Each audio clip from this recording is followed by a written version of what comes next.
Welcome to MKT Tales, a spot to exchange narratives brimming with feelings and astonishments. Now let's delve into this extraordinary account. I'm Lily, a stepmom nearing her 40th birthday. Today, I wish to share my personal tale, a story that even now as I recount it, my heart still feels burdened. Everything transpired day after day, relentlessly like an endless bad dream. I had no clue when it would cease, and that left me even more bewildered and hopeless. The narrative commences one afternoon when my spouse Ezra was absent on a work journey. At home, it was merely me and his two boys, Caden, 20, and Logan, 18. Both are grown-ups, but since I am the stepmother, I always maintained a particular space, attempting to prevent my part as a stepmom from impacting our already delicate bond. That afternoon, I was positioned in the kitchen readying supper. It was so tranquil that all I could detect was the clattering of blades and the aroma of sustenance emanating from the casserole on the range. Abruptly, from the passageway upstairs, I discerned hurried strides. Before I could pivot, Caden surfaced with a terrified expression on his visage. "Mom, ascend here instantly. Logan is on the verge of perishing." His tone was pressing and brimming with distress. Listening to that, I discarded everything I was performing, lacking time to ponder, merely darting after Caden. My heart was racing with dread. What did "he's on the brink of dying" signify? Did Logan encounter a mishap, or is he unwell? The inquiries persisted emerging in my mind, pushing me to hasten. When I arrived at Logan's entrance, I lacked time to gear up psychologically. The sight before my eyes rendered me motionless. Logan, with his lean, slim physique, was standing there utterly unclothed. The luminosity from the casement beamed in, unveiling every contour on his frame. Logan grinned a smile I couldn't quite decipher. It wasn't a cheerful smile, nor was it one of anguish or assistance. There was something peculiar about it, something that sent chills down my spine. "Logan, what are you executing?" I faltered, my voice quivering with astonishment and bewilderment. I attempted to avert my gaze, but the depiction was so profoundly carved in my intellect that I could never disregard it. Before I could respond, Logan swiftly strode over, seized my hand, and tugged me into the chamber. His motion was both resolute and startlingly vigorous. I freaked out, striving to resist, but before I could act, the entrance behind me shut with a snap. Caden, who had just guided me there, stood impeding the door, his eyes gazing at me with perplexity. It appeared to suggest both connivance and indecision. "Caden, unbolt the door. What are you executing?" I revolved and bellowed, striving to stay composed, but my voice was submerged in alarm. While I was attempting to relax and flee the strange circumstance, unexpectedly, I sensed a heft from the rear. Caden was adjacent to me, his two palms softly grasping my shoulders, his respiration blowing near to my ear, causing me to quiver. "Stepmother, we can't endure it when we observe you with father." His voice was muted and raspy, like an audacious and scheming admission. I was astounded, incapable of trusting what I had just heard. "Caden, what are you discussing?" "I don't comprehend," I stuttered, endeavoring to turn to encounter him. But Caden didn't stir. His eyes were fastened on me, not departing. At this instant, Logan neared step by step, as if he was deliberately extending the asphyxiation in the atmosphere. He bent down so low that our faces were merely a few centimeters apart. Logan's eyes gazed at me profoundly and curiously, as if he was interpreting every notion in my mind. "Mom," Logan murmured, his voice monotone and icy, "please gratify us." The word struck me like a punch. I felt my throat constrict, my body paralyzed in dread. "It can't be! It can't be!" I shrieked internally, but my limbs were immobilized, incapable of motion. The youngsters I had always attempted to shield, the youngsters I believed I could bestow my affection upon, were now perpetrating this against me. I tried to wrestle free from the force restraining me, but before me was Logan, behind me was Caden, both of them like a barricade obstructing all escape paths. "Release me," I attempted to shriek, but my voice was so tremulous, so feeble that even I didn't recognize it. Logan smirked a slight but crafty smile. "Mom, don't try to defy. We don't wish to injure you," he stated, his gaze defying any entreaty. "We merely want you to comprehend how significant you are to us." Logan's intonation was steady, but each word he articulated was like a blade slicing into my rationality. "Logan, Caden, what are you both doing?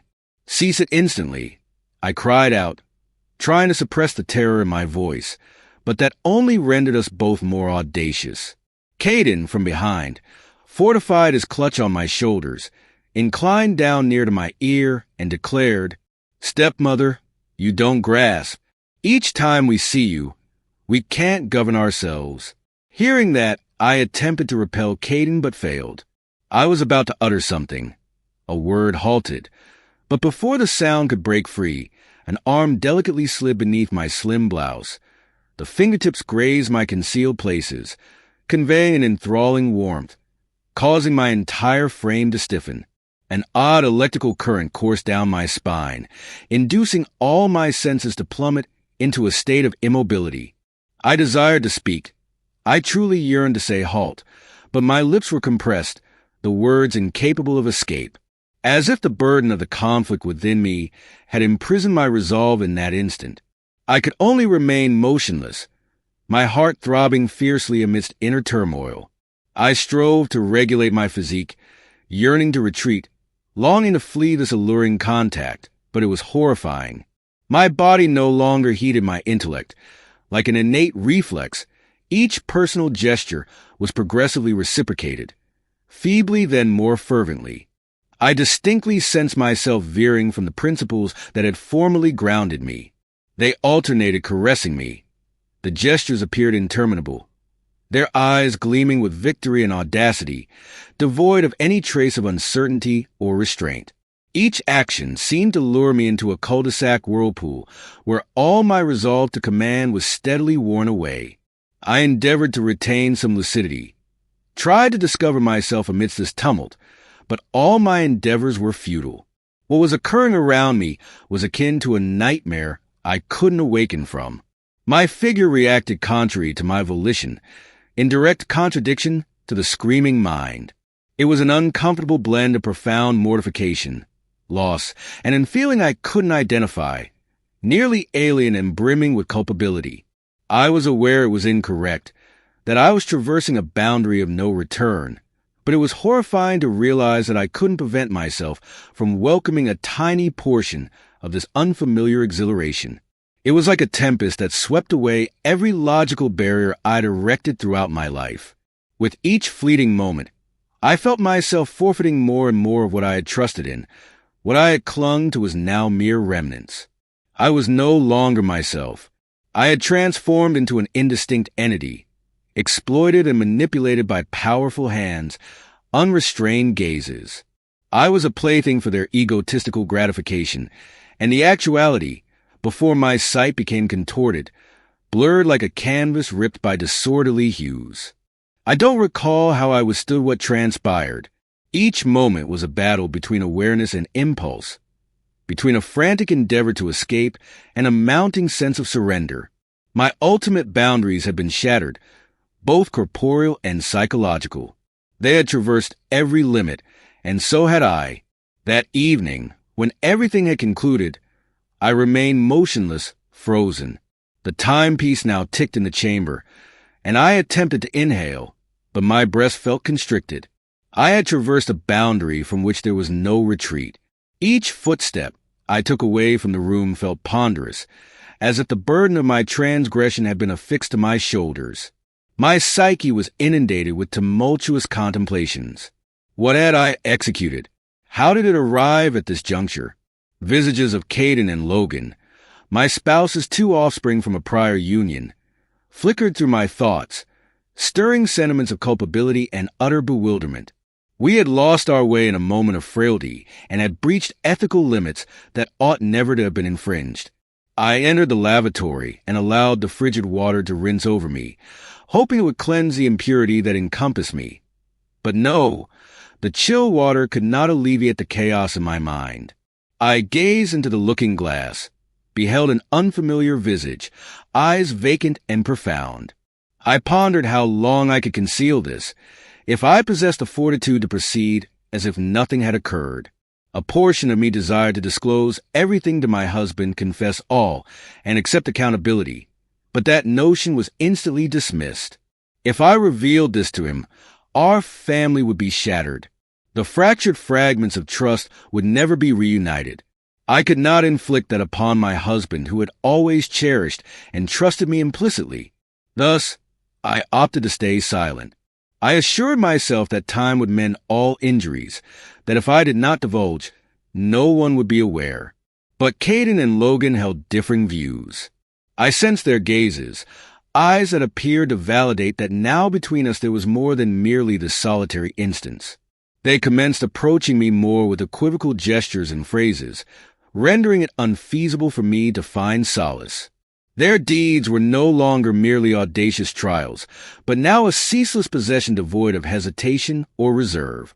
Each time Ezra departed from the residence, both Caden and Logan seemed to transform into different individuals, more audacious, more formidable, and entirely eliminating any space for me to oppose.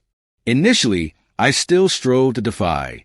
I cried out, shoved them away, wrestled futilely. But those endeavors were like faint reverberations in the vacant chamber, incapable of shaking their resolve. My defiance only invigorated them, as if they perceived in it a diversion, a provocation that impelled them to seize more each time. In this manner, I felt diminutive and helpless before their potency and determination. Yet, the most alarming aspect was that progressively my opposition grew feebler and feebler. I no longer possessed adequate vigor to repel them, no more screams or struggles. Instead, my physique started to react differently, in a manner I neither desired nor could govern. I felt myself slowly becoming submissive, as if all the portals in my psyche had been bolted, and I could only accept it. Initially, I still experienced a modicum of embarrassment, a hint of defiance in my gaze or motions. But as time wore on, that sensation gradually dissipated, yielding to vacuity. I no longer held the strength to ponder much. I started to accept their actions without any reaction. Each gesture, each glance of theirs seemed to remind me that I now belonged to them, both corporeally and mentally. Caden and Logan appeared to notice the shift. Their audacity became increasingly conspicuous, no longer tentative. They no longer needed to explore nor await. Instead, they seized me whenever the opportunity presented itself. They converted these moments into a routine, and I, from a ferocious resistance, now transformed into a passive individual, accepting everything they imposed. I was acutely aware that this was incorrect, that it transgressed all the boundaries a woman could bear. But it was horrifying to realize that I no longer possessed the strength to decline, no longer held the will to combat. My mind had been eroded, and my body had learned to accept it as inescapable. I felt as if I no longer belonged to myself. I was merely a component of an interminable cycle, a game I could never control. Gradually, I lost all sensation. All that lingered was emptiness, a dull ache I couldn't identify. I was uncertain how long I could persist living in this manner, and if I would possess the fortitude to emerge from the pit into which I had plummeted.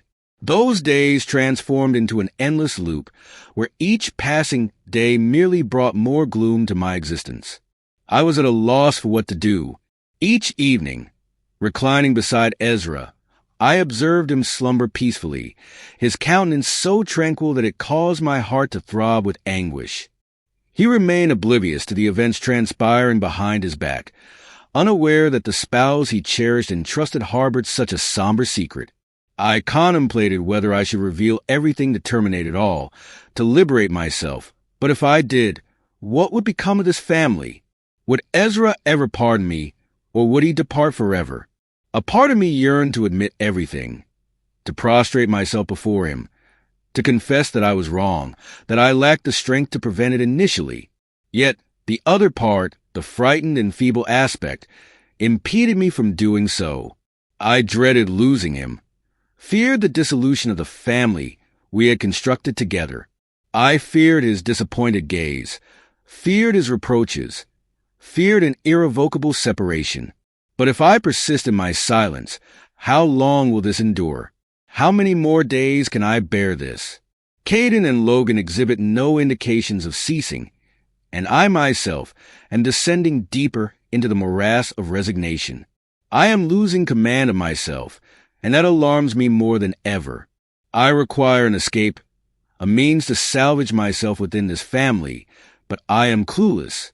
I wish to inquire, should I disclose everything or maintain my silence and strive to live with this encumbrance? Please offer me some counsel. I can no longer endure this solitarily. From my own narrative, I recognize that silence is never the correct path to resolve any dilemma. Minor errors, if not confronted and addressed promptly, will evolve into significant fractures, jeopardizing the most cherished aspects of your life. When you opt to conceal, not only do you reside in agony, but you also generate opportunities for others to persist in harming you. I desire to impart sincere advice to everyone. Always be courageous in facing the truth, regardless of its difficulty. None of us are flawless. Everyone commits blunders, but what matters is how we choose to rectify them. Silence merely causes you to lose yourself and those around you. Seek backing from trusted individuals, from kin or specialists. Sometimes, merely having one person listen and comprehend can aid in discovering a path out of seemingly interminable impasses. Similarly, never permit fear to hold you captive in your own life. Fortitude does not stem from concealing mistakes, but from acknowledging and discovering means to rectify them. Irrespective of the result, at least you have endeavored to preserve the genuine values in your heart and safeguard the most precious entity, self-respect and dignity. My account concludes here. I stand at the intersection of silence, confession, or flight, but I cannot proceed further. I am uncertain of what to do, nor how I will conclude everything. Perhaps this narrative will eternally loop in my mind, devoid of resolution or exit. Please, everyone, if you peruse this, refrain from criticizing or rebuking me. I merely seek a modicum of solace in my heart by expressing it all. The chronicle of MKT stories terminates here. If you find this account captivating and thought-provoking, please endorse us by clicking like, subscribing to the channel, and disseminating the story to those you believe need to hear it. Do not neglect to leave your perspective in the comments section, as we invariably value all your sentiments and reflections. Your sharing fuels our drive to continue presenting more engaging narratives. Farewell, and we shall reunite in the subsequent videos.